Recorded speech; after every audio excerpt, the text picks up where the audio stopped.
ऐसा संसार में कोई नहीं जन्मा जिसने गलत कृत्य नहीं किया। इंद्रियों के माध्यम से, शरीर के माध्यम से, या अपनी वाणी के माध्यम से, श्रवण शक्ति के माध्यम से, नेत्र दृष्टि के माध्यम से, या अन्य किसी न किसी कारणवश मनुष्य से पाप कर्म हो ही जाता होता है। और शिव महापुराण की कथा कहती है, भगवान शंकर का चरित्र कहता है, शिव तत्व कहता है, शिव महापुराण की कथा कहती है कि शरीर से, इंद्रियों से अगर मान लो कोई पाप कर्म हो भी गया है, शरीर से, इंद्रियों से अगर कोई पाप हो भी गया, तो शिव महापुराण की कथा कहती है कि हमारे द्वारा एक लोटा जल जो देवादिदेव महादेव को समर्पित करा जाता है, हमारे किए गए पाप को भी वो समाप्त कर देता है। हमारे किए गए पाप कर्म को भी वो समाप्त कर देता है। किसी भी रूप में, कैसे भी अहंकार का त्याग कर कर शिव भक्ति को प्राप्त करने का प्रयास करें।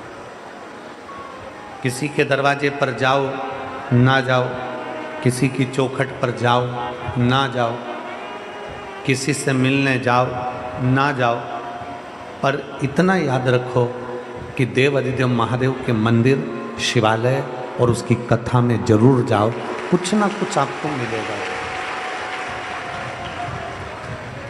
कुछ ना कुछ आपको प्राप्त जरूर होगा।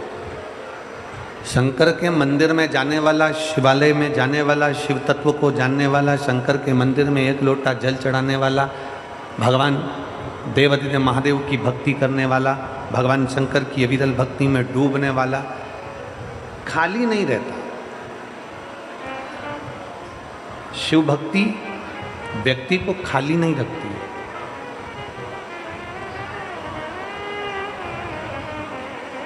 ये उदाहरण है माता पार्वती जी का चरित्र। बाल्यावस्था में माता पार्वती जी ने देवऋषि नारद जी के मुख से सुन लिया था कि शंकर भगवान की भक्ति करना है, शिव जी का भजन करना है, भगवान शंकर की भक्ति को धारण करना है। पार्वती जी ने यह श्रवण कर लिया था, पार्वती जी ने यह जान लिया था कि शंकर की भक्ति को करना है। और बाल्यावस्था से, बचपन से माता पार्वती जी भगवान शंकर की भक्ति में लीन हो गए। जितने यहाँ कथा में बैठे हुए हैं, पंडाल में बैठे हुए हैं, पंडाल के बाहर बैठे हुए हैं, या टीवी पर आस्था चैनल के माध्यम से, फेसबुक यूट्यूब के माध्यम से कथा सुन रहे हैं, ध्यान लगाकर कथा को सुनिएगा। रात भर से आप लोग चलकर आए हो, पूरी रात कीर्तन करा है, जागे हो, बाबा की कथा अपने दिल में बिठाकर बाबा से प्रार्थना कर कर 2.5 घंटे की जो कथा है उसको अपनी चित्त वृत्ति में बिठाओ और अपने मन की बात बाबा से कहकर फिर जाओ, जिससे बाबा तुमको वापस बुलाए जल्दी से। पार्वती जी की कथा कहती है कि पार्वती जी ने बाल्यावस्था में, बचपन में ये विचार कर लिया, पार्वती जी ने बचपन में ये जान लिया कि भगवान शंकर को एक लोटा जल चढ़ाना। आप ये ना सोचें कि केवल आप शंकर भगवान को जल चढ़ा रहे हैं। आप ये ना विचार करें कि केवल आप भगवान शिव की भक्ति कर रहे हैं। आप ये विचार ना करें कि केवल आप शंकर को प्राप्त करना चाहते हैं, ना। शिव महापुराण की कथा कहती है माता पार्वती जी ने भी शंकर को एक लोटा जल चढ़ाया, माता सती ने भी भगवान शंकर को एक लोटा जल चढ़ाया, भगवान श्री गणेश जी महाराज ने भी भगवान शंकर को जल चढ़ाया, श्री हनुमान जी महाराज ने भी भगवान शंकर को जल चढ़ाया, स्वयं भगवान नारायण ने भी राम अवतार रखकर शिव को जल चढ़ाया, भगवान कृष्ण अवतार लेकर भी शंकर को जल चढ़ाते हैं। शिव महापुराण की कथा कहती है जब नारायण ने भगवान शंकर को जल चढ़ाया, ब्रह्मा जी ने भगवान शंकर को जल चढ़ाया, इंद्र ने भगवान शंकर को जल चढ़ाया, 33 कोटि देवताओं ने भगवान शंकर को जल चढ़ाया।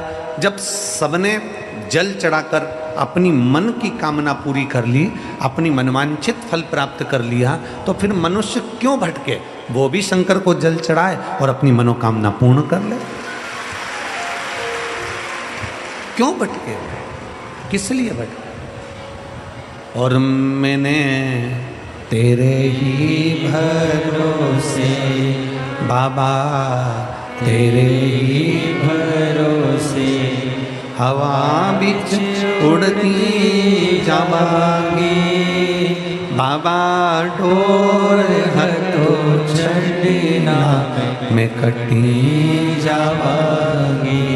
भोले मैं तेरी पतंग, शंभो मैं तेरी पतंग, हवा बिच उड़ती जावांगी बाबा, डोर हटो छड़ना मैं कटी जावांगी बाबा, मैं तेरी पतंग, शंभो मैं तेरी पतंग। शिव महापुराण की कथा कहती है, माता पार्वती जी शंकर जी की आराधना कर रही है, माता सती शिव की आराधना कर रही है, भगवान श्री गणेश जी शिव की आराधना कर रहे हैं, श्री हनुमान जी शिव की आराधना कर रहे हैं। फिर हम क्यों भटके? हमारा भटकना किस लिए? हम किस लिए भटक रहे हैं? हम क्यों इधर उधर जाएं? हम क्यों इधर उधर भटकते फिर? हम किस लिए यहाँ वहाँ चारों तरफ भटकते रहे? शिव महापुराण की कथा में अगर आप लोग बैठे हैं तो एक संकल्प अपने भीतर उतार कर जाइए। शिव महापुराण की कथा में अगर आप लोग बैठे हैं तो एक संकल्प अपने अंदर उतार कर जाओ कि मैं कहीं प्रपंच में, ढोंग में, दिखावे में, भ्रम में नहीं पड़ूंगा। अगर मेरी जिंदगी में दुख आया, तकलीफ आई, कष्ट आया, तो मैं शंकर के चरणों में जाकर पड़ूंगी, पर ढोंग प्रपंच में नहीं पड़ूंगी।